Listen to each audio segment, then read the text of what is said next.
dowladaha Soomaaliya iyo Pakistan ayaa kala saxiixday heshiis iskaashi kaasi oo ku saabsan sidii dowladda Pakistan ay Soomaaliya uga caawin lahayd dhinacyo badan oo ay ugu horeysa dhanka teknolojiyadda iyadoo munaasabadda heshiiska ay goobjoog ka ahaayeen ra'iisul wasaaraha Pakistan iyo mas'uuliyiin kale oo ka tirsan wasaaradda arrimaha gudaha dalkaasi.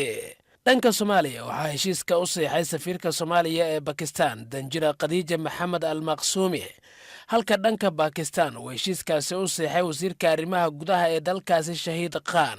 heshiiska ayaa la xiriira sidii dowladda Pakistan ay Soomaaliya uga caawin lahayd ilaalinta xuduudaha oo Pakistan ay ku tahay dalalka ugu horeeya siinta aqoonsiyo muhiim u ah muwaadiniinta Soomaaliyeed oo la xiriira la socodkooda maadaama Soomaaliya lagu wado inay ka dhacdo doorasho qof iyo cod ah. heshiiska nuxurkiisa waxa uu ahaa in dowladda Pakistan ay Soomaaliya ka caawiso dhinaca ID kaarada muwaadiniinta iyo hubinta macluumaadka muwaadiniinta.